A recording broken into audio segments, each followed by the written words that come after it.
दोस्तों, Punjab national bank ने 750 स्थानीय बैंक अधिकारियों में एलबीओ की भर्ती की ऑनलाइन आवेदन पत्र आमंत्रित किए हैं।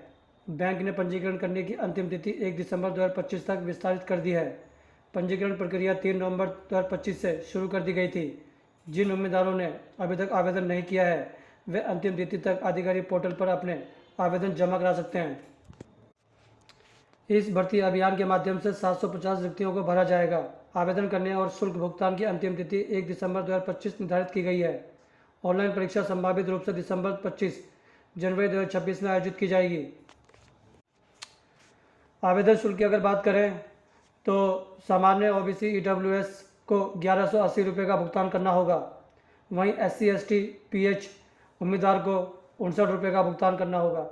शुल्क ऑनलाइन भुगतान किया जाना चाहिए।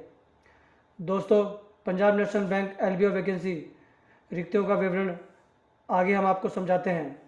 पंजाब नेशनल ने 750 रिक्तियों की घोषणा की है, जो कि सामान्य 336, ओबीसी 194, ईडब्ल्यूएस 67, SC 104 और ST 49। जी हाँ दोस्तों, 17 राज्यों में राज्यवार रिक्तियों की पहचान की गई है, जिसमें सबसे अधिक रिक्तियाँ महाराष्ट्र 135, गुजरात 95, तेलंगाना 88, असम 86, कर्नाटक 85 और तमिलनाडु 85 में है। जी हाँ दोस्तों, अब बात करें अगर पात्रता मानदंडों की, तो आवेदकों को भारतीय नागरिक होना चाहिए या सरकारी मानदंडों के अनुसार राष्ट्रीयता की शर्तों को पूरा करना चाहिए।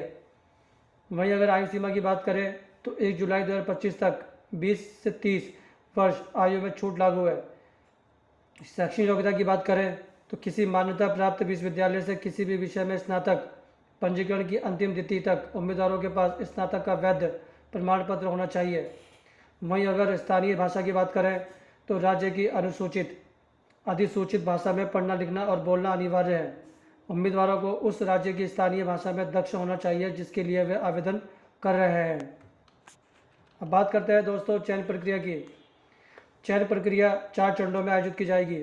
जी हाँ दोस्तों, पहला, ऑनलाइन लिखित परीक्षा में रीजनिंग और कंप्यूटर एप्टीट्यूड, डेटा एनालिसिस, अंग्रेजी, क्वांटिटेटिव एप्टीट्यूड और सामान्य जागरूकता शामिल है।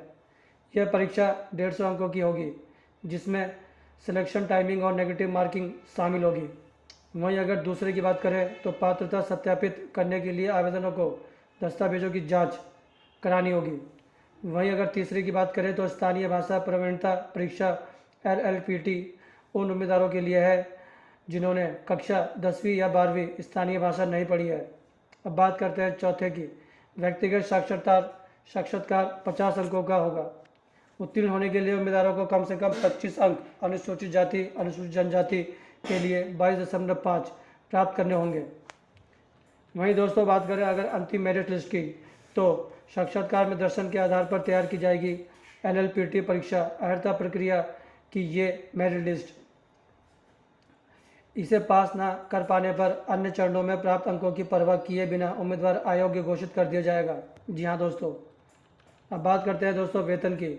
चयनित उम्मीदवारों को JMGS स्कैन 1 नियुक्ति किया जाएगा, जिसका स्ट्रक्चर इस प्रकार दिया हुआ है। आइए जानते हैं। 48,480 से लेके 2,07,000।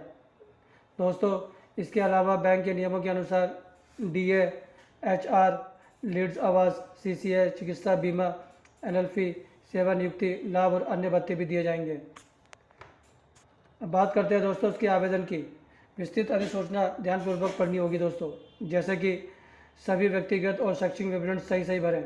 आवश्यक दस्तावेज निर्धारित आकार और प्रारूप में अपलोड करने होंगे।